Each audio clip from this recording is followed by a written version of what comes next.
श्री राम जय जय राम, श्री राम जय जय राम। नमो नमः अभिनंदन गणपति, सत सत बार प्रणाम। मंगल में हो अभिनंदन गणपति, सत सत बार प्रणाम। श्री राम जय राम, जय जय राम, श्री राम जय राम, जय जय राम। श्री राम जय जय राम, श्री राम जय जय राम। नमो नमः नंदन गणपति, सत सत बार प्रणाम।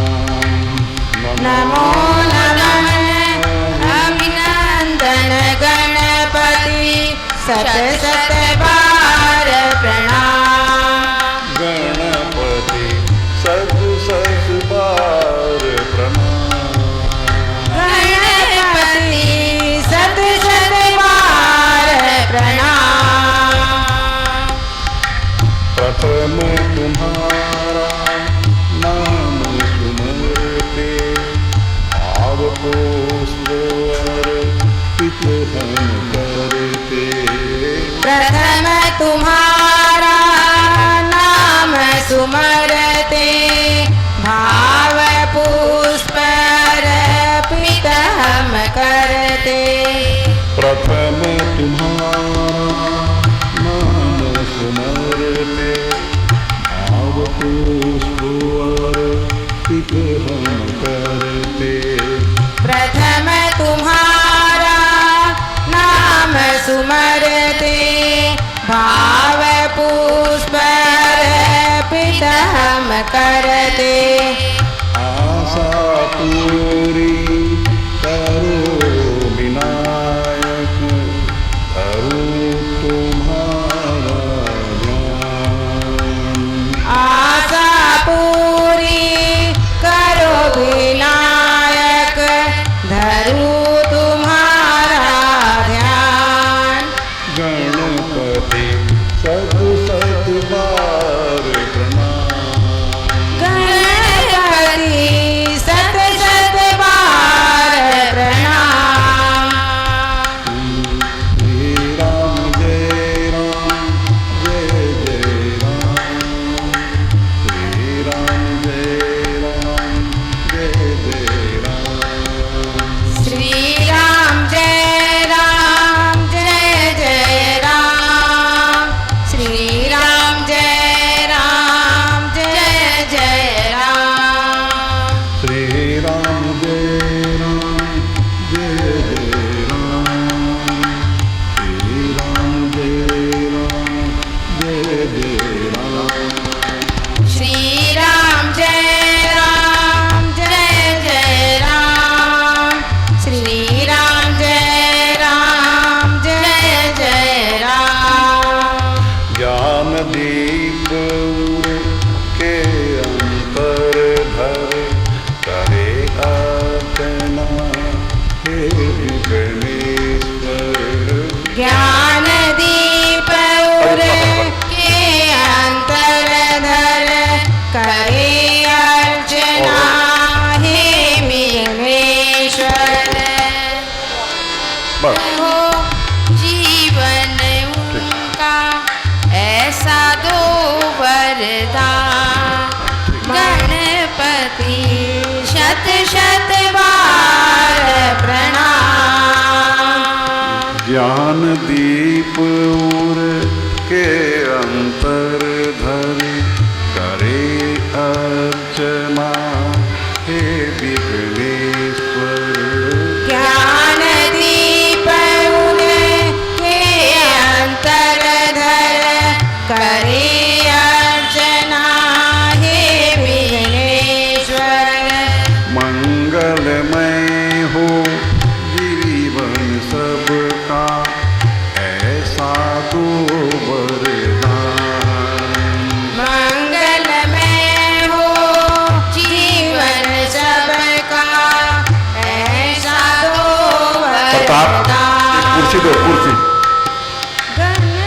गणपति शत शत बार प्रणाम। मंगलमय हो जीवन सबका ऐसा दो वरदान। मंगलमय हो जीवन सबका ऐसा दो वरदान। गणपति सत सत बार प्रणाम। गणपति शत शत बार प्रणाम। श्री राम जय राम जय जय राम। श्री राम जय राम जय जय राम। श्री राम जय राम जय जय राम। श्री राम जय जय राम। नमो नमः अभिनंदन गणपति सत सत बार प्रणाम। नमो नमन अभिनंदन गणपति शत शत बार प्रणाम। गणपति सत सत बार प्रणाम। गणपति शत शत बार प्रणाम। गणपति सत सत बार प्रणाम। गणपति शत शत बार प्रणाम। बोलिए गणेश जी महाराज की जय। आइए अपने अपने गुरु को याद कर लीजिए, जिनके जीवन में सदगुरु आ गए अपने गुरु का ध्यान कर लें, और जिनके जीवन में अभी सदगुरु नहीं आए हैं वे अपने इष्ट का ध्यान कर लें और गुरु की वंदना हम और आप गा लें। जब हम इशारा करेंगे तब तुम लोग गाना। कल खराब कर दी थी तुम्हारे श्री चरणों ने, तुम्हारे श्री चरणों ने कल खराब किए थे, आज खराब मत कीजिए। समझाए ना हम आपको, गलती मत कीजिए। पहले हमको स्पीड आने दीजिए, हमारा स्पीड।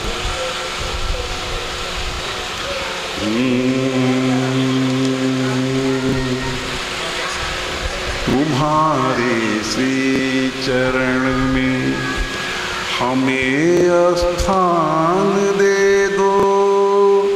तुम्हारे श्री चरण में हमें स्थान दे दो। तुम्हें भूले कभी ना इतना वरदान दे दो। तुम्हारे श्री चरण में हमें स्थान दे दो। तुम्हें भूले कभी ना इतना वरदान दे दो। तुम्हारे श्री चरण में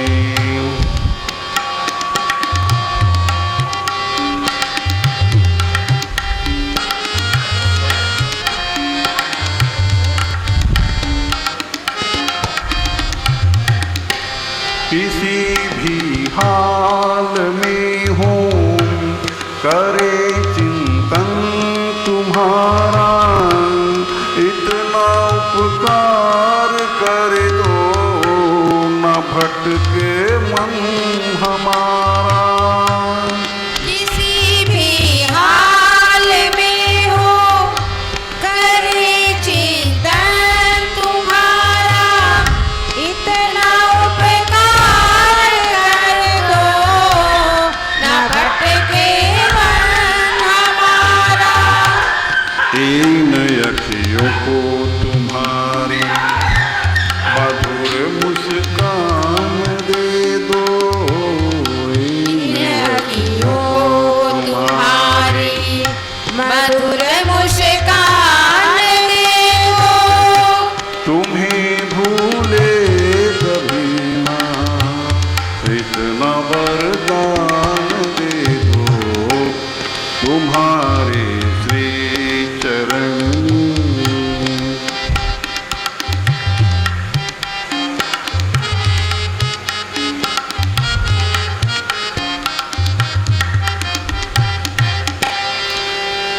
जहाँ भी जाए हमको मिले तेरे दीवाने, सभी मस्ती में झूमे गाए तेरे तराने। जहाँ भी जाए हमको मिले तेरे दीवाने, सभी मस्ती में झूमे गाए तेरे तराने। हमारे कंठ स्वर को तुम्हारा गान दे दो, हमारे कंठ स्वर को तुम्हारा गान दे दो। तुम्हें भूले कभी ना इतना वरदान दे दो, तुम्हारे श्री चरण में।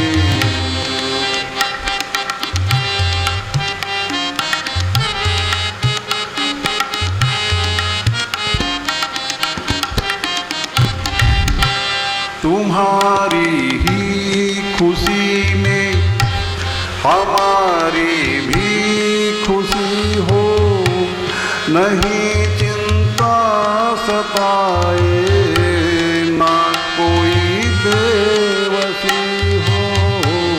तुम्हारी ही खुशी में हमारी भी खुशी हो, नहीं चिंता सताए ना कोई बेवसी हो। तुम मनोबल को बढ़ा के ऐसी पहचान दे दो, मनोबल को बढ़ा के ऐसी पहचान दे दो। तुम्हें भूले कभी ना इतना वरदान दे दो, तुम्हारे श्री चरण में हमें स्थान दे दो। तुम्हें भूले कभी ना इतना वरदान दे दो, तुम्हारे श्री चरण में, तुम्हारे श्री चरण में। बोलिए सतगुरुदेव महाराज की जय।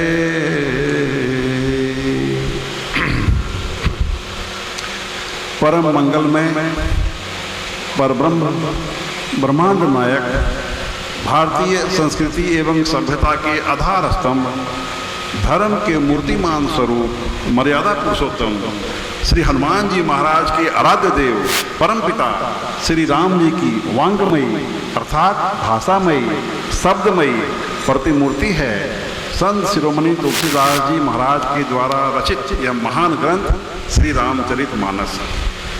आज उसी परमपिता परमात्मा राम जी की असीम अनुकंपा का अनुभव हम और आप कर रहे हैं, और आप सभी भगवत प्रेमी सज्जनों बहनों के मंगलमय आशीर्वाद से और राम जी की विशेष कृपा से इस शिव पहाड़ मंदिर प्रांगण में और श्री राम कथा समिति के पवित्र संकल्प से हम आपके समक्ष संगीत में संपूर्ण राम कथा सुनाने का प्रयास कर रहे हैं। आज तीसरा दिन है और आज की कथा मुख्य रूप से राम जी के जन्म से लेकर के और राम जी के विवाह तक की सुनाई जाएगी। लेकिन प्रसंग प्रारंभ करने से पहले यहाँ उपस्थित सूक्ष्म रूप से सभी देवी देवताओं की आत्माओं का हम लोग वंदन करते हैं, संत महात्माओं की आत्माओं का हम अभिनंदन करते हैं, वंदन करते हैं, स्वागत करते हैं। क्योंकि जहाँ कहीं भी भगवत कथा होती है वहाँ संत महात्माओं की आत्माएं, देवी देवताओं की आत्माएं सूक्ष्म रूप से पधारती है। कथा के कितनी महान महिमा है, और हनुमान जी के लिए तो बड़ा प्रसिद्ध है कि जहाँ कहीं भी राम कथा होगी हनुमान जी जरूर पधारेंगे, बिना निमंत्रण के पधारेंगे। उनके लिए एक प्रसिद्ध दोहा भी तो है, राम कथा जह को कहे तह तह पवन कुमार, सर पर अंजुलि धरि सुनत, बहत नयन जलधार, सियावर रामचंद्र की जय, पवन सुत हनुमान की जय। इस तरह से सबों का अभिनंदन करके, वंदन करके, स्वागत करके अब हम लोग धन्यवाद भी देते चलें प्रभु श्री राम जी को, क्योंकि बगैर राम जी की कृपा से सत्संग भी सुलभ नहीं होता है। जब कभी भी जीवन में सत्संग सुलभ हो, सत्संग अच्छा लगने लगे, सत्संग में आपकी हमारी रुचि जागृत हो जाए, सत्संग श्रवण करने का मौका मिले, तो इसको भगवान की कृपा ही समझना चाहिए। और देखिए तुलसीदास जी महाराज ने मानस के प्रारंभ में ही इस तरह से लिख दिया है, बिनु सत्संग विवेक न होई राम, कृपा बिनु सुलभ न सोई। बिनु सत्संग विवेक न होई राम, कृपा बिनु सुलभ न सोई। सत्संगत मूल मंगल मूला, सोई फल सिद्धि सब साधन फूला। सत्संगत मूल मंगल मूला, सोई फल सिद्धि सब साधन फूला। श्री राम जय राम, जय जय राम, श्री राम जय राम, जय जय राम, श्री राम जय राम, जय जय राम। क्या अर्थ हुआ? यहाँ तुलसीदास जी ये कह रहे हैं कि बिनु सत्संग विवेक न होई। जो भीतर का जो अज्ञान है वो नहीं मिटेगा, भीतर जो हमारे मोह है, भ्रम है, अज्ञान की अवस्था है, अंधकार जो हमारे हृदय में है, वो बगैर सत्संग के दूर नहीं होता है। लेकिन वो दुर्लभ सत्संग, वो अद्भुत सत्संग, वो बगैर भगवान की कृपा के हमको आपको सुलभ नहीं होता है। राम कृपा बिनु सुलभ न सोई। और दूसरी पंक्ति में तुलसीदास जी क्या कह रहे हैं? सत्संगत मूल मंगल मूला, सोई फल सिद्धि सब साधन फूला। सत्संगत मूल मंगल मूला, सोई फल सिद्धि सब साधन फूला। श्री राम जय राम, जय जय राम, श्री राम जय राम, जय जय राम। क्या अर्थ हुआ? सत्संग जो है सभी प्रकार का आनंद देने वाला होता है, सब कल्याणप्रद होता है, मंगलमय होता है। हमारे जीवन में आनंद ही आनंद रहेगा, कल्याण ही कल्याण होगा, मंगल ही मंगल होगा यदि हम सत्संग श्रवण करते रहेंगे तो। और सोई फल सिद्धि सब साधन फूला। क्या मतलब हुआ कि जितने प्रकार से हम भक्ति करते हैं, देखिए हर आदमी किसी न किसी प्रकार से भक्ति करता है। तो भगवान की भक्ति हम कर रहे हैं, नाना प्रकार से भक्ति किया जाता है। तो भगवान भी जब कोई रेम्युनरेशन देना चाहते हैं, कोई पुरस्कार देना चाहते हैं, कोई इनाम देना चाहते हैं, तो सबसे पहला काम भगवान क्या करते हैं? हमको सत्संग सुलभ करा देते हैं। विचार कीजिए, कोई भी हमारे घर में मजदूरी करता है तो हम लोग उसको कुछ न कुछ तनख्वाह देते हैं, वेतन देते हैं, उसको कुछ न कुछ पैसा देते हैं। मंगनी में काम हम लोग किसी से नहीं कराते। तो क्या भगवान तनख्वाह नहीं देगा? भगवान मजदूरी नहीं देगा? भगवान क्या मंगनी काम कराएगा? नहीं नहीं, भगवान का काम हमने आपने किया तो भगवान जब खुश होंगे और भगवान को यदि कुछ देने का दरकार होगा तो भगवान सबसे पहली चीज क्या देते हैं? हम लोगों को सत्संग दे देते हैं। भगवान ने अपने, यदि सत्संग आपको अच्छा लगने लगा, सत्संग में आपकी रुचि जागृत हो गई, तो समझिए कि भगवान ने अपनी ओर से आपको रेम्युनरेशन दे दिया, हाँ, अपना पारिश्रमिक दे दिया। आपने जो जितनी भी भक्ति की उसके बदले भगवान ने पारिश्रमिक दे दिया। ये मतलब हुआ। तो सत्संग की बड़ी महान महिमा होती है। और देखिए, अक्सर विचार कीजिएगा कि हम मनुष्य अभाव से नहीं परेशान हैं, अपने स्वभाव से हम लोग दुख पाते हैं। आदमी दुख पाता है, हर एक आदमी के जीवन में नाना प्रकार से दुख आते हैं। हमारे दुख बहुत दूर हो जाएंगे और आदमी सोचता है कि हम बहुत अभाव में हैं। हर आदमी अपने आप को अभावग्रस्त समझता है। वास्तविकता क्या है? हम अभाव से नहीं, अपने स्वभाव से हम ज्यादा दुखी हैं। और सत्संग में यदि आते रहिएगा तो हमारा स्वभाव अच्छा हो ही जाएगा, अपने आप अच्छा हो जाएगा। स्वभाव को अच्छा होना ही है, हमारी थिंकिंग पॉजिटिव हो जाएगी, हम अच्छा सोचेंगे, और हमारा दुख दूर होगा, हमारा तकलीफ दूर होने लगेगी। तो आइए सत्संग की महान महिमा गा करके और हम लोग मुख्य कथा में प्रवेश करें। कल की कथा में हम लोगों ने विचार किया था शिव जी, माता सती और फिर माता पार्वती की कथा हम लोगों ने सुनाई थी संक्षेप में, जो रामचरितमानस में जो वर्णन है शिव जी की कथा। और फिर शिव जी माता पार्वती जी का विवाह प्रसंग भी यहाँ वर्णित किया गया था। और फिर भगवान अवतार लेकर के धरती पर आते हैं। क्यों आते हैं? भगवान के अवतार का कारण क्या है, हेतु क्या है? कल भगवान के अवतार के हेतु पर भी कथा हम लोगों ने विचार किया था कि भगवान के अवतार का लाखों कारण हो सकता है और ऐसे भी कारण हो सकते हैं जो दुनिया नहीं जानी, कोई नहीं जाना कि भगवान अवतार लेकर आए तो आए क्यों, ऐसे भी कारण हो सकते हैं। लेकिन मुख्य रूप से जब अत्याचार बढ़ जाता है धरती पर, पापाचार बढ़ जाता है, अनाचार बढ़ जाता है, दुष्ट लोग बहुत ज़्यादा बढ़ जाते हैं और दुष्ट लोग सज्जन लोगों को तकलीफ देने लगते हैं, दुख देने लगते हैं, तो दुष्टों का संहार करने के लिए और अपने भक्तों को, सज्जनों की रक्षा करने के लिए भगवान अवतार लेते हैं। हाँ, कल इन सब बातों पर विचार हुआ था। गीता में भी ये बात लिखी हुई है कि जब बहुत अत्याचार बढ़ जाता है, पापाचार बढ़ जाता है, तो भगवान ने गीता में भी कहा है कि मैं अवतार ले लेकर के आता हूँ। तो यहाँ रामचरितमानस में भी वही बात बताई जा रही है कि जब जब धर्म की हानि होती है, पापाचार बढ़ जाता है, तो भगवान अवतार लेके आते हैं। लेकिन रामचरितमानस में 5 कारण बताए गए भगवान के अवतार लेने का। एक कारण बताया जय विजय की कथा, जो बैकुंठ में सनकादिक ऋषियों ने श्राप दिया 3 जन्म राक्षस बनो, तो हिरण्यकश्यप को हिरणाक्ष बन करके वो लोग राक्षस बन के आया, तो भगवान बराह रूप, ए भैया क्या कर जा उधर बात करके तो इन सब कथा पर कल हम लोगों ने विचार कर लिया था। फिर एक नारद मोह प्रसंग भी सुनाया था कि नारद जी के श्राप को ग्रहण करके भी और भगवान को अवतार लेना पड़ा।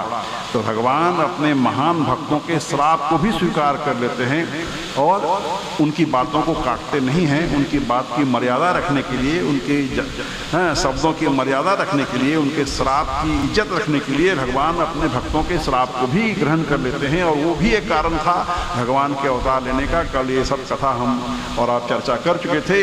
और फिर दशरथ जी की कथा प्रारंभ किया कि दशरथ जी के मन में विचार हुआ कि भाई मेरे पुत्र नहीं हैं, तो वो अपने वशिष्ठ जी गुरु के पास गए। पुत्र कैसे हो उसका उपाय पूछा। पुत्रेष्टि यज्ञ कराया गया। श्रृंगी ऋषि आए, अग्नि देवता हवन कुंड से प्रकट होकर के खीर का कटोरा लेकर के आए। तीनों रानियों ने खीर खाया, गर्भवती हुई। और कल यहाँ तक की कथा हमने आपने विचार किया था। तो आइए कथा के क्रम को अब थोड़ा आगे बढ़ाएं।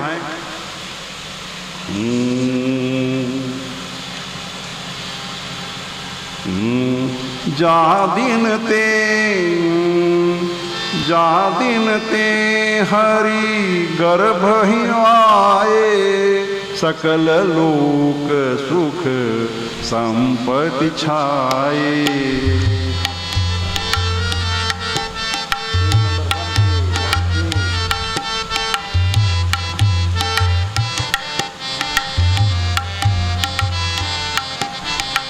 जा दिन ते हरि गर्भ ही आए, सकल लोक सुख संपत्ति छाए।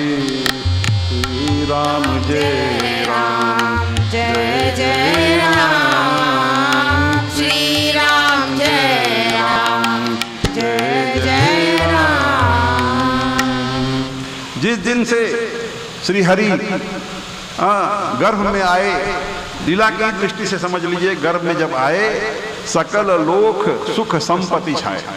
भगवान जब गर्भ में आए माता कौशल्या के, समूचे लोकों में खुशियां छा गई, आनंद छा गया और खूब आनंद हो गया। और जब भगवान के जन्म लेने का समय जब आया, भगवान जब माता के गर्भ से जब निकलने वाले हैं, मान लीजिए जब जन्म लेने का समय आया, तब जितने भी योग, लग्न, ग्रह, वार, तिथि सभी अनुकूल हो गए, सब जगह हर्ष और आनंद छा गया। नौमी तिथि, देखिए भगवान कब जन्म लिए, नौमी तिथि मधु मास पुनीता, शुक्ल पक्ष अभिजित हरि प्रीता। नौमी तिथि मधु मास पुनीता, शुक्ल पक्ष अभिजित हरि प्रीता। मध्य दिवसवती शीतल घाम, पावन काल लोक विश्राम। मध्य दिवस अति शीतल धाम, पावन काल लोक विश्राम। भगवान का अवतार लेने के समय पवित्र चैत्र का महीना था, नौमी तिथि थी, शुक्ल पक्ष था और भगवान का प्रिय अभिजीत मुहूर्त था। दोपहर का समय था, न बहुत सर्दी थी न बहुत गर्मी थी, वह पवित्र समय सब लोगों को शांति देने वाला था। और जब ब्रह्मा जी लोगों को पता चला, देवताओं को पता चला कि भगवान अब प्रकट होने वाले हैं, तो सभी देवता लोग जो हैं आसमान में आ गए, अपने अपने विमान में, अपने अपने वाहन में। सब देवता लोग आकर के ढोल नगाड़े बजाए हैं, खुशियाँ छाई है, पुष्पों की वृष्टि किया है। देवताओं से भर गया आसमान, जो है आकाश मानो देवताओं से भर गया। और गंधर्वों ने, अप्सराओं ने प्रभु का गुणगान करना शुरू कर दिया। आकाश से पुष्पों की वर्षा होने लगी, ढोल नगाड़े बजने लगे, सब स्तुति गाने लगे। इस प्रकार देवताओं ने आनंद मनाया है और फिर अपने अपने लोग, देवता लोग गए हैं। और अब हम मनुष्यों का भी तो हक बनता है कि हम और आप भी उत्सव मनाएं, आनंद मनाएं। हाँ, दीनों पर दया करने वाले कौशल्या जी के हितकारी कृपालु भगवान प्रकट हुए और लोगों ने स्तुति गाई है। मैं स्तुति की 2 लाइन सिर्फ सुनाता हूँ। भय प्रगट कृपाला दीन दयाला कौशल्या हितकारी, हर्षित महतारी मुनि मनहारी, अद्भुत रूप विचारी। भय प्रगट कृपाला दीन दयाला कौशल्या हितकारी, हर्षित महतारी मुनि मनहारी, अद्भुत रूप विचारी। ये बहुत लंबी स्तुति है और हम लोग सिर्फ 2 लाइन सुनाए और ये स्तुति की महान महिमा है, ये सिद्ध मंत्र है। देखिए ऐसे तो रामचरितमानस की जितनी भी पंक्तियां हैं, जितनी भी सोठा, दोहा, छंद, स्तुति, मंगलाचरण, चौपाई आदि जितनी भी हैं, सभी मंत्र का पावर रखती हैं। कल की कथा में विचार किया था, लेकिन विशेष पावर वाली जो भी पंक्तियां होंगी वो जैसे मेरे ध्यान में आएगी, जिस प्रकार कथा में वो पंक्तियां आएगी मैं आपके समक्ष रखते चलूंगा। तो यह जो स्तुति है, भय प्रगट कृपाला दीन दयाला, यह स्तुति सुंदर और अच्छे पुत्र प्राप्ति के लिए सिद्ध मंत्र है। किसी को सुंदर पुत्र चाहिए, अच्छा पुत्र चाहिए, तो ये एक सिद्ध मंत्र है, सुंदर और अच्छे पुत्र के लिए। और तुलसीदास जी कहते हैं स्तुति के अंत में, ये जो स्तुति है, यह चरित जिगावहि हरिपद पावहि, तिन परहि भव कूपा। यह चरित जिगावहि हरिपद पावहि, तिन परहि भव कूपा। क्या मतलब हुआ?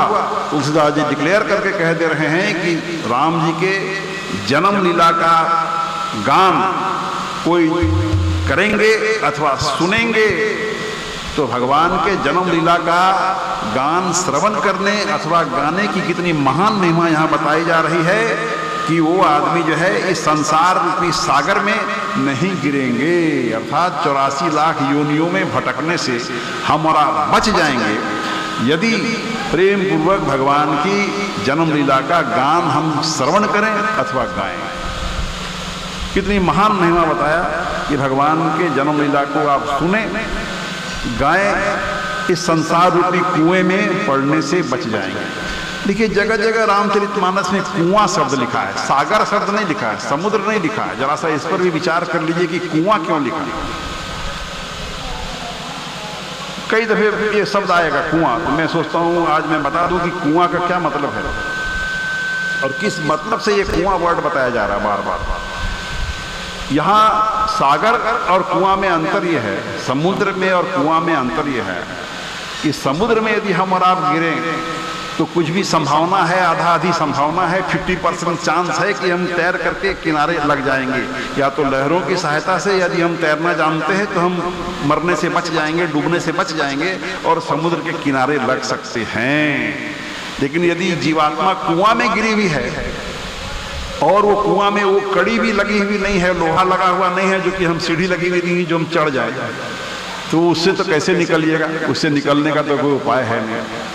वो भक्ति रूपी रस्सी भगवान लटकाएंगे तो उस भक्ति रूपी रस्सी को पकड़ करके हम उस संसार रूपी कुएं से बाहर निकल जाएंगे। इसलिए जगह जगह कुआं शब्द दिया है, सागर शब्द नहीं दिया है। सागर देता तो कुछ उम्मीद था कि हम और आप तैर के बाहर निकल जा सकते हैं, लेकिन नहीं, सागर शब्द नहीं है। रामचरितमानस में जगह जगह कुआं शब्द इस्तेमाल किया, और वैसा कुआं, अंधेरा कुआं जिसमें ऊपर चढ़ने का कोई उपाय नहीं, बगैर भगवान की कृपा के, बगैर भक्ति रूपी रस्सी की सहायता से आप उस कुआं से बाहर निकल ही नहीं सकते।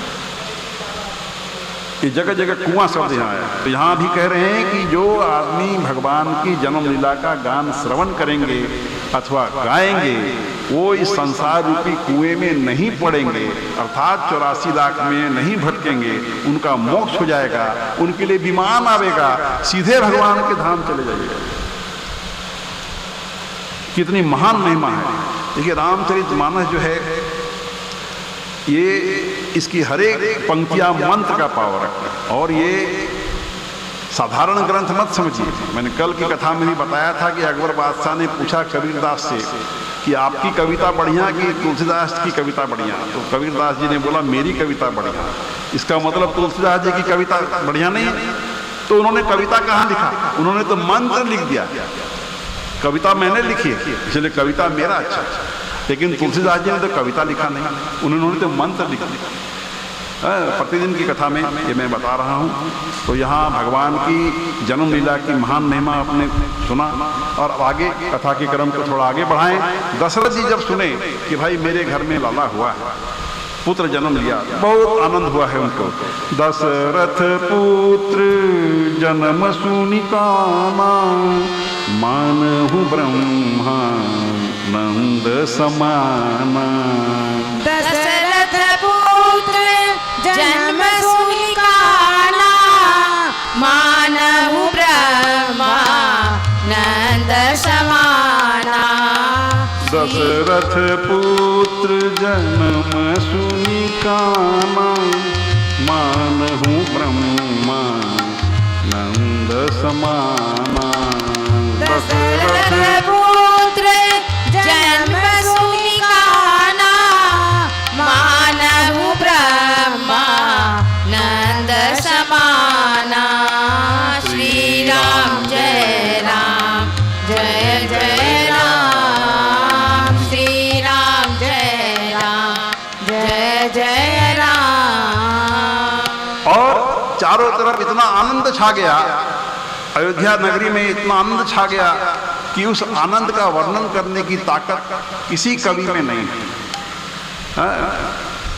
किसी कवि में वो ताकत नहीं है कि उस आनंद का ठीक ठीक वर्णन कर सके, ऐसा तुलसीदास जी ने लिख दिया। आप लोग जन्म का भजन गाना है, 2 लाइन का 2 पैरा का। आइए भगवान के जन्म का ये भजन ये लोग गाना चाहती है।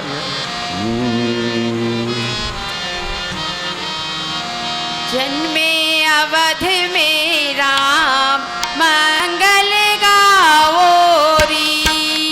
जन्मे अवध में राम मंगल गाओ री। तो सबको ये पैगाम घर घर जाओ री। तो सबको ये पैगाम घर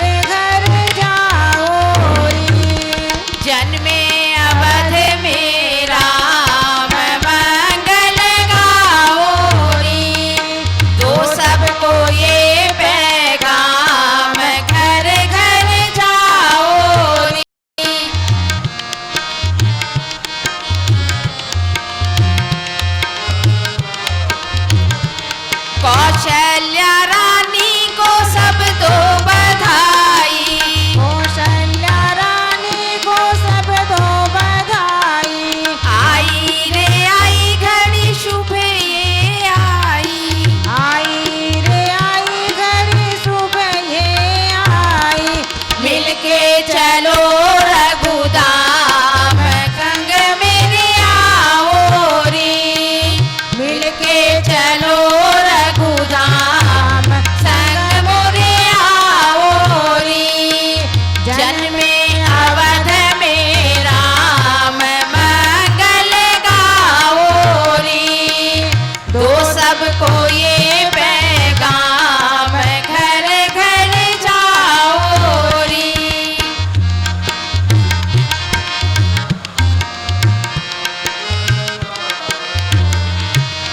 राम लला के दर्शन कर लो, राम लला के दर्शन कर लो।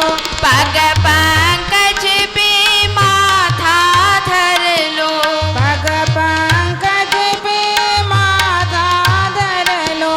पावन है इनका नाम पल पल ध्याओ रे, पावन है इनका नाम पल पल ध्याओ रे। जन्मे अवध में राम मंगल गाओ रे, दो सबको ये पैगाम घर घर जाओ रे।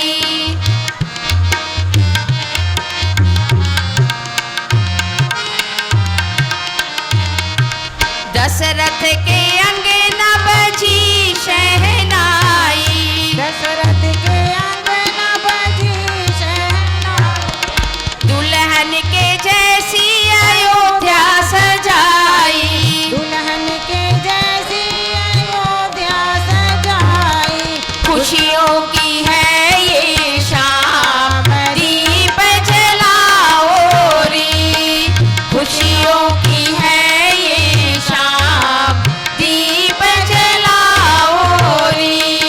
जन्मे अवध में राम मंगल गाओ रे, दो सबको ये पैगाम घर घर जाओ रे। जन्मे अवध में राम मंगल गाओ रे। इतना आनंद छाया हुआ है, तुलसीदास जी कह रहे हैं कि किसी कवि की ताकत नहीं है कि उस आनंद का ठीक ठीक वर्णन कर सके। और सूर्य भगवान भी इस आनंद को देख करके अपनी चाल भूल गए और उनकी गति रुक गई। 1 महीना तक सूर्य भगवान आसमान में खड़े के खड़े रह गए और वो फूले नहीं समा रहे हैं कि मेरे कुल में, और भगवान ने अवतार लिया। सूर्य कुल में और भगवान ने अवतार लिया। इस खुशी में वो 1 महीना अपनी चाल भूल गए। चंद्रदेव को बहुत तकलीफ हो गया। चंद्रदेव गए हैं भगवान के पास में शिकायत लेकर के कि सूर्य भगवान अड़े हुए हैं, 1 महीना से खड़े हुए हैं, वो हट नहीं रहे हैं, क्योंकि वो आगे बढ़ेंगे, रात्रि आएगी तो मैं भी आपके बाल रूप का दर्शन करूंगा। तो भगवान ने उनको आश्वस्त दिया कि कोई बात नहीं, हाँ, द्वापर युग में मैं फिर अवतार लेकर के आऊँगा और तब मैं रात के 12 बजे आऊँगा, तुम्हारे कुल में आऊँगा, तो तुम भी वही करना जो सूर्य भगवान कर रहे हैं, अर्थात तुम भी 1 महीना तक खड़े रहना और मेरे को खूब देख लेना। इस तरह से भगवान ने उनको आश्वस्त किया है। और देखिए शिव जी महाराज कथा सुना रहे हैं माता पार्वती जी को, और उस कथा सुनाने के क्रम में शिव जी भी बोल रहे हैं कि देखो भाई, एक भेद की बात बताता हूँ, एक राज की बात बताता हूँ कि मैं भी भगवान के बाल रूप का दर्शन करने के लिए बहुत बेचैन था और कई दिनों से मैं व्याकुल होकर के और अयोध्या की गलियों में मारा मारा फिर रहा था कि कैसे न कैसे भगवान के बाल रूप का दर्शन हो जाए। और साधु के भेष में मैं था और अपने चेला के रूप में कागभूषणी जी को मैं ले करके घूम रहा था कि कैसे न कैसे भगवान का दर्शन हो जाए। आज अयोध्या की गलियों में झूमे योगी मतवाला, आज अयोध्या की गलियों में झूमे योगी मतवाला, अलख निरंजन खड़ा पुकारे, देखो दशरथ का लाला। अलख निरंजन खड़ा पुकारे, देखो दशरथ का लाला। ओम नमः शिवाय, हरि ओम नमः शिवाय। ओम नमः शिवाय, हरि ओम नमः शिवाय।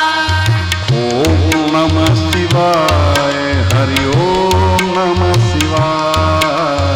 ओम नमः शिवाय, गाइए ना हरि सब। ओम नमः शिवाय। ओम नमः शिवाय, हरि ओम नमः शिवाय। ओम नमः शिवाय, हरि ओम नमः शिवाय। ओम नमः शिवाय, हरि ओम नमः शिवाय। ओम नमः शिवाय, हरि ओम नमः शिवाय। ओम नमः शिवाय, हरि ओम नमः शिवाय। ओम नमः शिवाय, हरि ओम नमः शिवाय। शैली संगी लिए साथ में और डमरू त्रिशूल लिए। शैली तेरी संगीली साथ में क्षमा क्षम नाचे योगी, दरस की मन में चाह लिए। क्षमा चम चमा चम नाचे जोगी, दरस के मन में चाह लिए।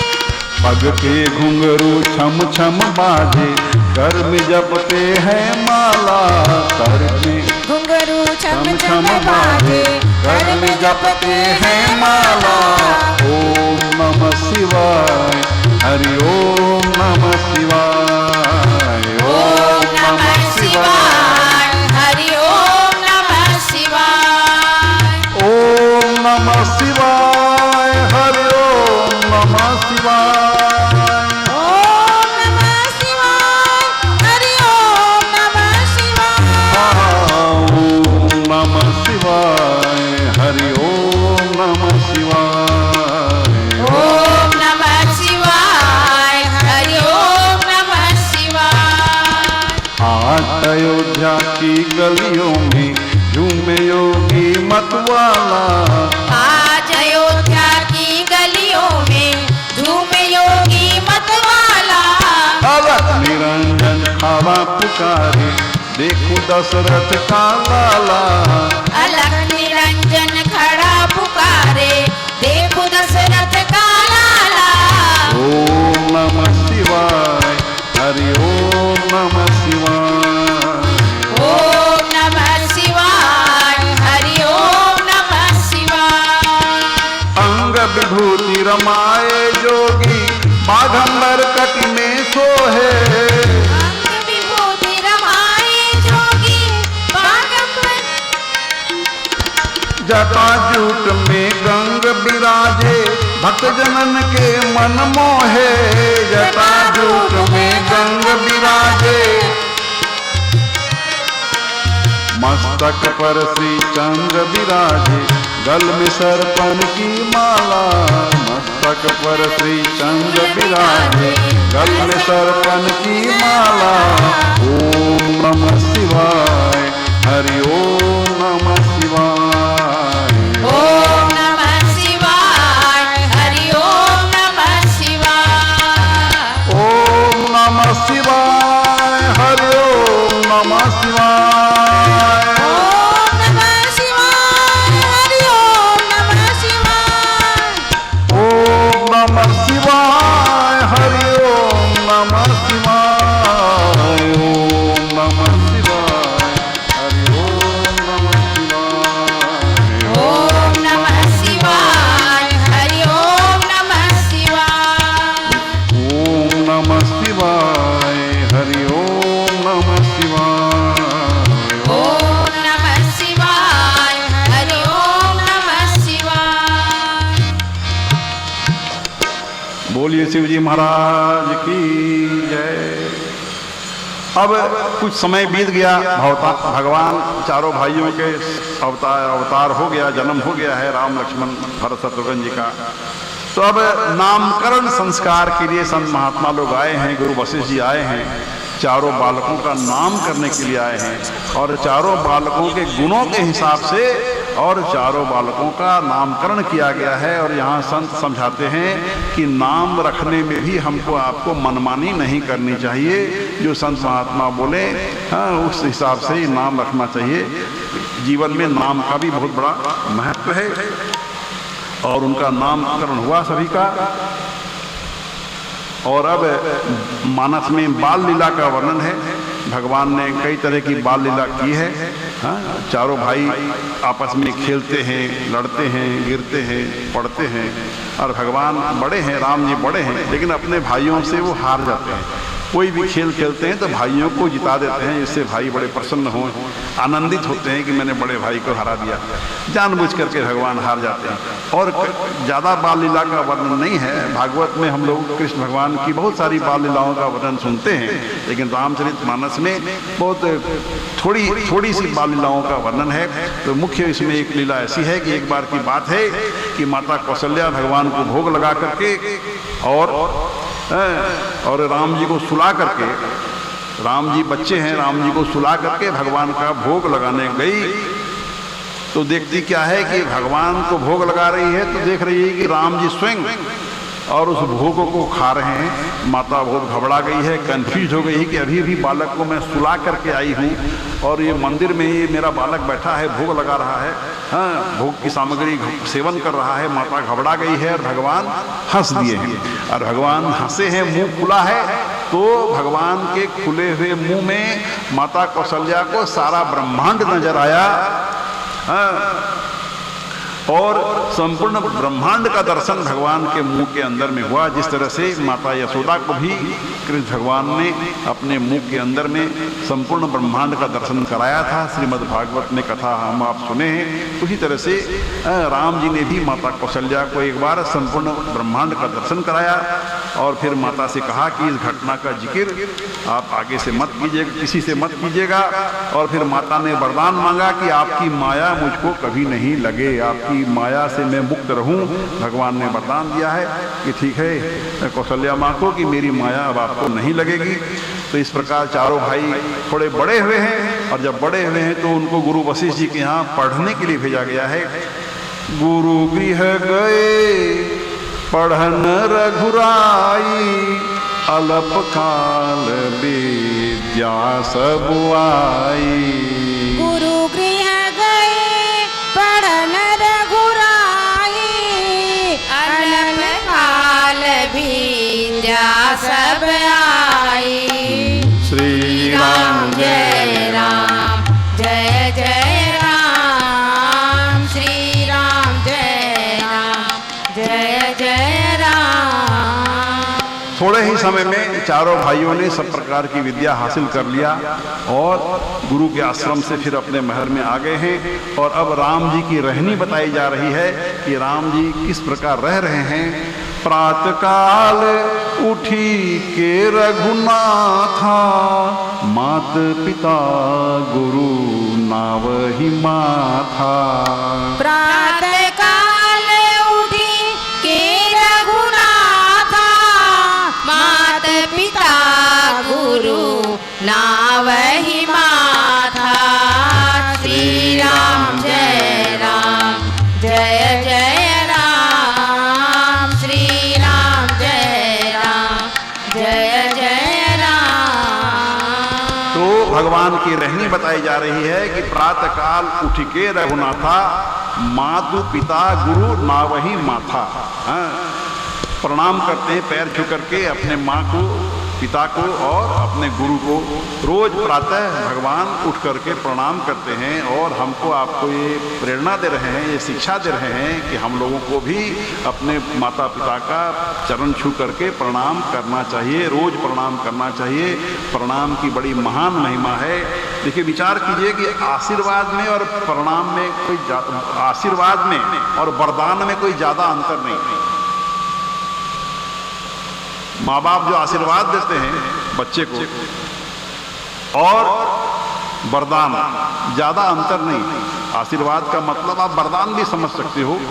तो आशीर्वाद की बहुत बड़ी महान महिमा है, प्रणाम की बहुत बड़ी महिमा बताई गई है।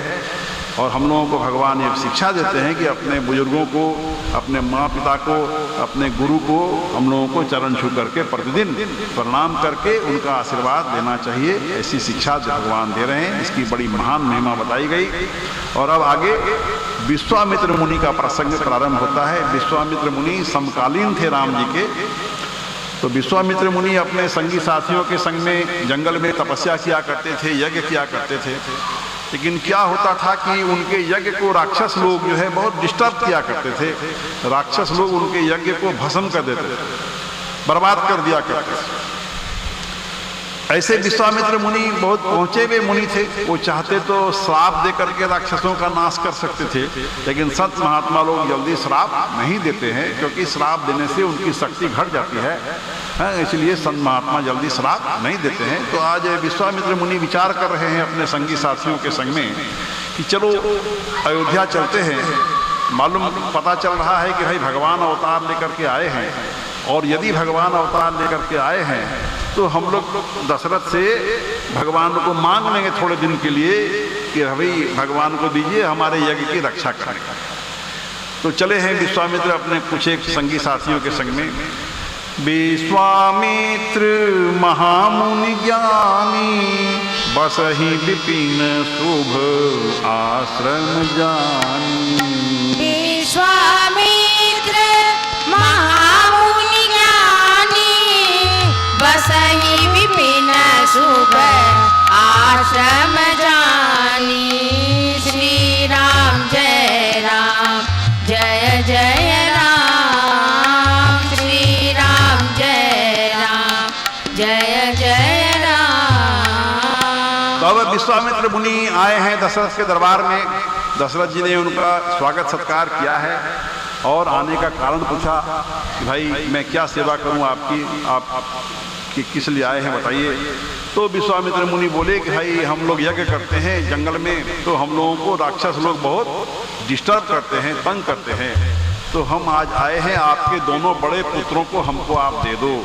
राम लक्ष्मण को मांगने के लिए हम आप आए हैं। विचार कीजिए, कोई हमारे पुत्र को मांगने के लिए आवे, कैसा लगेगा आपको? 15-16 वर्ष की आयु भगवान की, और आगे मांगने के लिए कि अपने बेटों को दे दो, जाके राक्षस से युद्ध करेगा। घबरा गए दशरथ जी। प्रताप जी आप लोग जरा बात कम कीजिए। प्रताप डिस्टर्ब आवाज कर। तो विश्वामित्र मुनि अपना मनोभाव प्रकट कर दिए कि राम लक्ष्मण को आप दो, जो मेरे यज्ञ की रक्षा करेंगे, राक्षसों से युद्ध करेंगे। घबरा गए दशरथ, बहुत घबरा गए और बोले कि भाई आपने विचार करके नहीं मांगा, आप मेरे प्राण मांगो दे दूंगा, आप मुझको ले चलो मैं राक्षसों से युद्ध करूंगा, आप मेरा राज्य मांग लो मैं अपना राज्य आपको दे दूंगा, लेकिन आप मेरे पुत्रों को मत मांगो। सब सुत प्रिय मोहि प्राण की नाई, राम देत नहीं बनई गोसाई। सब सुत प्रिय मोहि प्राण की नाई, राम देत नहीं बनई गोसाई। श्री राम जय राम, जय जय राम। श्री राम जय राम, जय जय राम। तो अब गुरु वशिष्ठ जी ने समझाया दशरथ जी को कि भाई इनको जाने दो, राम लक्ष्मण को जाने दो, भला होगा, इनका कोई बुरा होने वाला नहीं है। और ये जाएंगे तो आपके चारों बेटों का विवाह होगा और सब दुल्हन ले लेकर के आएंगे। अपने लिए तो दुल्हन लाएंगे ही राम जी, अपने तीनों छोटे भाइयों का भी विवाह करवा देंगे, आप जाने दो इनको। और उधर कौशल्या माता ने भी समझाया, क्योंकि उनको भी स्वप्न हो गया था, तो उन्होंने भी समझाया। तो सब लोगों के समझाने से किसी तरह से दशरथ जी माने हैं और राम लक्ष्मण को सौंपा है विश्वामित्र मुनि के पास। और विश्वामित्र मुनि राम लक्ष्मण को लेकर के और जंगल में गए हैं। मार्ग में ताड़का नाम की राक्षसी ने आक्रमण कर दिया है इन लोगों के ऊपर में। एक ही बाण में राम जी ने ताड़का का वध किया है और फिर यज्ञ की रक्षा किया है। गुरु विश्वामित्र मुनि के आश्रम में गए हैं। जब ताड़का के 2 पुत्र मारीच और सुबाहु को पता चला कि ऐसे ऐसे हमारी माँ को मार दिया है, तो उन लोगों ने बड़ी भारी राक्षसों की सेना लेकर के इन लोगों पर आक्रमण किया है और राम जी ने सबका संहार किया है, सबको मारा है, सुबाहु का वध किया है, लेकिन मारीच को नहीं मारा। मारीच को बिना फर का ऐसा बाण मारा जो 100 योजन दूर जाके फेंका गया। चाहते भगवान तो मारीच को भी मार सकते थे, इसीलिए नहीं मारे कि अभी मारीच की दरकार थी भगवान को अपनी लीला संपन्न करने में, क्योंकि कथा आएगी आगे, आप कैसे जानते भी होंगे। इस यही मारीच जो है आगे जाके स्वर्ण मृग बना है, जिसके पीछे सीता जी ने राम जी को भेजा था और फिर रावण ने हरण किया है सीता जी का। तो ये सब भगवान लीला कर रहे हैं और लीला में मारीच की दरकार थी, इसलिए मारीच को नहीं मारा, दूर फेंक दिया है और बाकी लोगों को मार दिया है। इस प्रकार ऋषि मुनियों की यज्ञ की रक्षा किया है और मुनि लोगों का यज्ञ संपन्न हुआ, पूर्ण हुआ, आनंद छाया चारों तरफ। अब विश्वामित्र मुनि बोलते हैं कि भाई खबर आई है जनकपुर में और इस तरह से स्वयंवर होने वाला है, हाँ सीता जी का, तो चलो हम लोग स्वयंवर देखने के लिए चलेंगे। तो राम जी बड़े सहर्ष खुशी खुशी स्वीकार किया, हाँ हाँ चलेंगे। तो सब लोग दल बल समेत और विश्वामित्र मुनि के नेतृत्व में और कई संत महात्मा और राम लक्ष्मण सभी चले हैं धनुष यज्ञ देखने के लिए।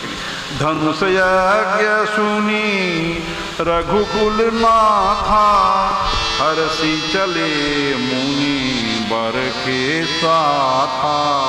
धनुष यज्ञ सुनी रघुकुल नाथा, हरसी चले मुनि वर के साथा।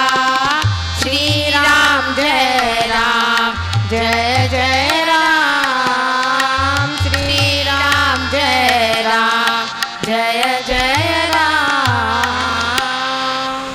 तो अब जनकपुर के मार्ग में चल रहे हैं, राम लक्ष्मण जी जा रहे हैं, विश्वामित्र मुनि के नेतृत्व में जा रहे हैं। तो रास्ते में मार्ग में क्या हुआ कि एक वीरान आश्रम गुरु विश्वामित्र जी ने दिखलाया, जिसमें एक स्त्री पत्थर की बनी हुई दिखलाई दी। एक स्त्री पत्थर की बनी हुई थी। तब विश्वामित्र मुनि ने कहा कि ये कहानी सुनाया कि भाई ये गौतम ऋषि की स्त्री अहिल्या है और अपने पति के श्राप के चलते ये पत्थर की बनी हुई है और आपके चरणों की धूल पड़ेगी तभी इसका उद्धार होगा। गौतम नारी श्राप बस उपल देह धरि धीर, चरण कमल रज चाहती कृपा करहु रघुबीर। सियावर रामचंद्र की जय, पवन सुत हनुमान की जय। इस तरह से जब राम जी को समझाया गया है तो किसी तरह से वो तैयार हुए हैं कि ठीक है, हाँ चरणों से नहीं छुआ भगवान ने, लेकिन भगवान के चरणों की धूल पड़ी है उस पत्थर बनी अहिल्या पर, उसका मुक्ति हुआ है, उसका उद्धार हुआ है, हाँ वो श्राप से मुक्त हुई है और वो प्रकट हो गई इस पत्थर के भीतर से और राम जी के चरणों में लिपट गई है। उनके आंखों में प्रेमाश्रुओं की धारा बहने लगी और उन्होंने राम जी की बहुत प्रकार से स्तुति गाई है और स्तुति के अंत में और भगवान से वरदान के रूप में भगवान के चरणों में रति का वरदान मांगा है, प्यार का वरदान मांगा है कि भगवान आपके चरणों में मुझे प्यार हो। और बहुत भाग्य मना रही है कि मेरे पति ने श्राप दिया तो अच्छा ही किया, क्योंकि वो पति ने श्राप दिया तो आज मुझको आपका दर्शन हुआ। हाँ, यदि मैं श्रापग्रस्त नहीं होती तो मेरे को आपका दर्शन नहीं होता। और चरणों की रति का वरदान मांगा और फिर अपने हृदय में आनंद भर करके अपने पति के धाम अहिल्या जी गई है। ये प्रसंग अहिल्या प्रसंग संक्षेप में हमने सुनाया। अब फिर आगे बढ़ रहे हैं राम लक्ष्मण विश्वामित्र जी के नेतृत्व में। मार्ग में गंगा नदी आई है, यहाँ गंगा नदी की महिमा का वर्णन किया गया है रामचरितमानस में। और गंगा नदी में स्नान आदि करके और सभी लोग फिर और जनकपुर के आगे बढ़े हैं, जनकपुर के निकट पहुंच गए हैं। जनकपुर की शोभा का वर्णन है कि जनकपुर कितनी भव्य नगरी है, कितनी दिव्य नगरी है। सोने की दीवारें हैं, चांदी का दरवाजा है, बहुत संपन्न नगरी है। जनकपुर के बारे में बताया जा रहा है। जनकपुर की सुंदरता का वर्णन है, यहाँ विस्तार पूर्वक वर्णन है। मैं सिर्फ एक पंक्ति सुना के आगे बढ़ूंगा। पुर रम्यता, जनकपुर की सुंदरता का वर्णन है। पुर रम्यता राम जब देखी, हर से अनुज समेत विशेषी। पूर रम्यता राम जब देखी, हर से अनुज समेत विशेषी। श्री राम जय राम, जय जय राम। श्री राम जय राम, जय जय राम। तो जनकपुर की शोभा देख करके राम जी भी बड़े हर्षित हुए हैं, लक्ष्मण जी भी बहुत हर्षित हुए हैं। वहाँ अनेकों प्रकार की बावलियाँ, कुएं, नदी, तालाब हैं जिसमें अमृत के समान जल है। बहुत संपन्न नगरी है। और फिर एक अनुपम बगीचा देख करके, बाग देख करके, और राम जी आदि ने वहाँ डेरा डाल दिया है विश्वामित्र मुनि के नेतृत्व में। और जब जनक आदि लोगों ने सुना है कि भाई ऐसे ऐसे विश्वामित्र आए हैं, विश्वामित्र मुनि को कौन नहीं जानता, बड़े प्रसिद्ध मुनि थे, बड़े महान ऋषि थे। तो विश्वामित्र का जब समाचार पाए हैं जनक जी, तो आए हैं दौड़ करके अपने मंत्रियों के संग में। उनके गुरु हैं सतानंद जी, अपने गुरु को लेकर के आए हैं। और विश्वामित्र मुनि से मुलाकात हुआ है, वार्तालाप हुआ है। और तभी राम लक्ष्मण कहीं घूमने गए होंगे। जनक जी आए हैं, विश्वामित्र मुनि के सामने बैठे हैं। राम लक्ष्मण घूम घाम के कहीं आए, उसी समय में आए। ते अवसर आए दो भाई, गए रहे देखन फुलवारी। तेहि अवसर आए दो भाई, गए रहे देखन फुलवारी। श्री राम जय राम, जय जय राम। श्री राम जय राम, जय जय राम।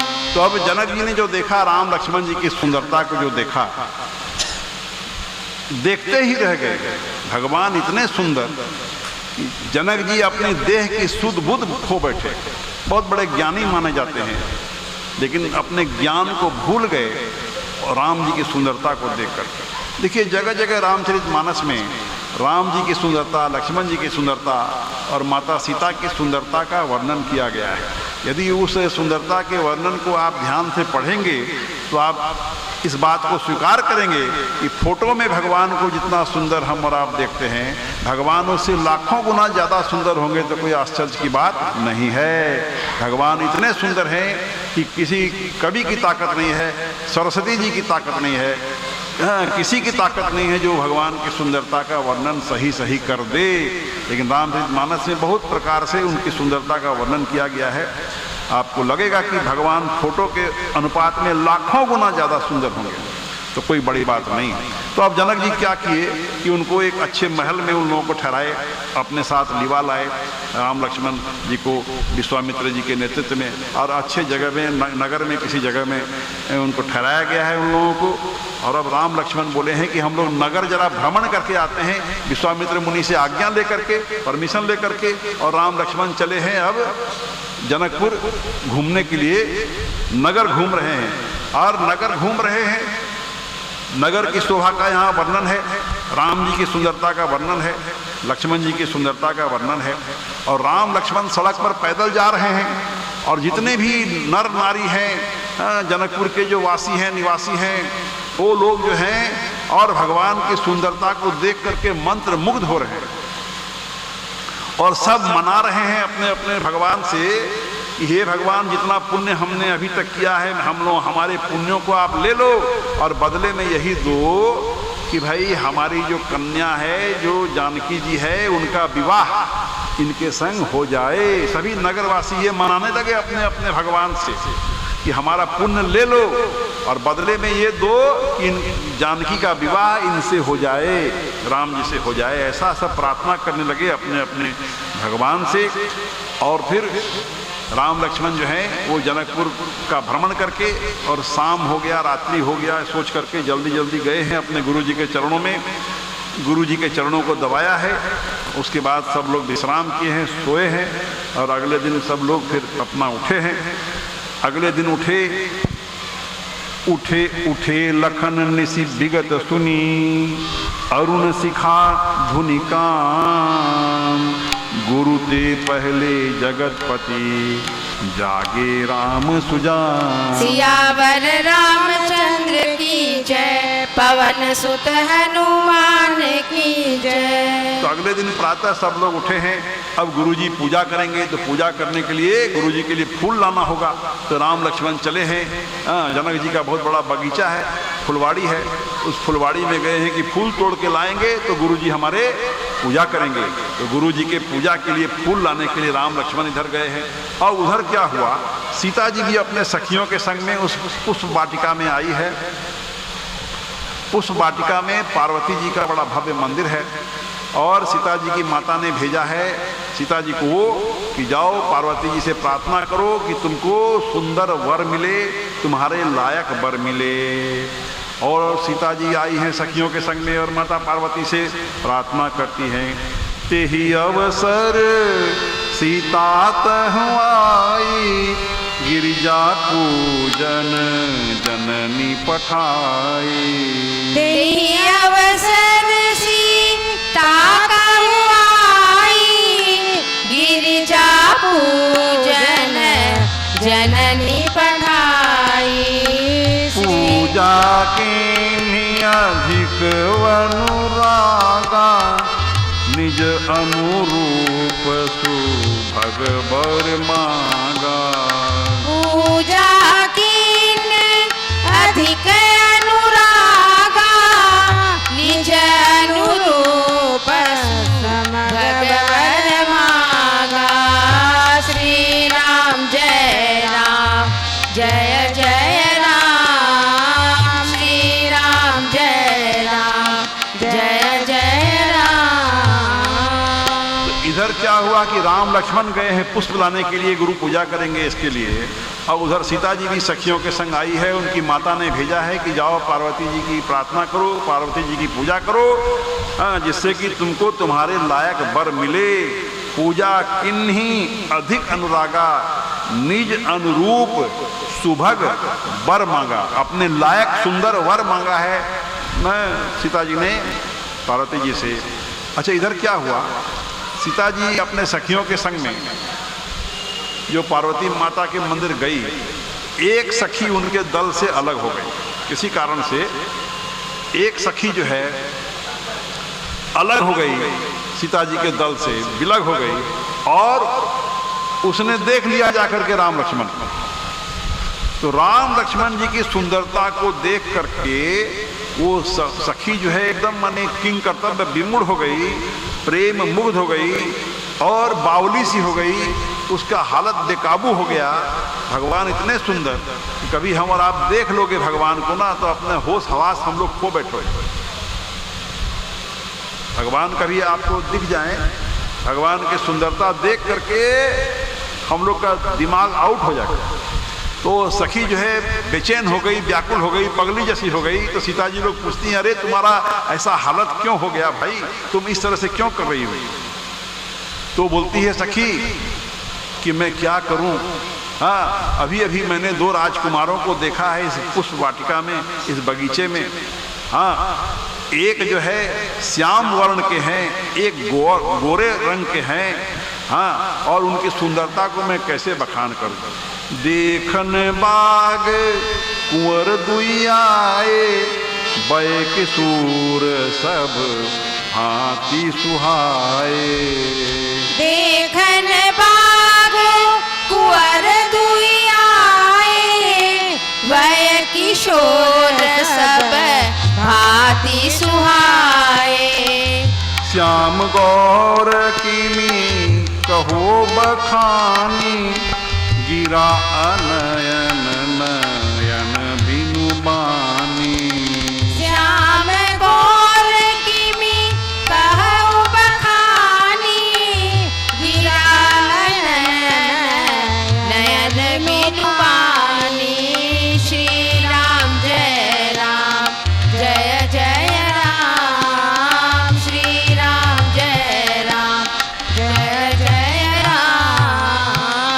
सखी बता रही है कि मैं बावली जैसी इसलिए हो गई हूँ कि दो सुंदर राजकुमार आए हैं, एक श्याम वर्ण के हैं, एक गोरे रंग के हैं, और उनकी सुंदरता का मैं बखान नहीं कर सकती हूँ। क्यों? गिरा अनयन, मेरे वाणी को नेत्र नहीं है और नेत्रों को वाणी नहीं है। जिसने देखा, मेरी आंखों ने देखा, लेकिन आंख बोल नहीं सकती है, और जो बोल सकता है उसने तो देखा ही नहीं, तो मैं बोलूं तो बोलूं कैसे? कितना सुंदर भाव। हाँ, श्याम गौर कीमी कहो बखानी, गिरा अनयन नयन बीनु बानी। श्याम गौर कीमी कहो बखानी, गिरा नयन नयन बिनु पानी।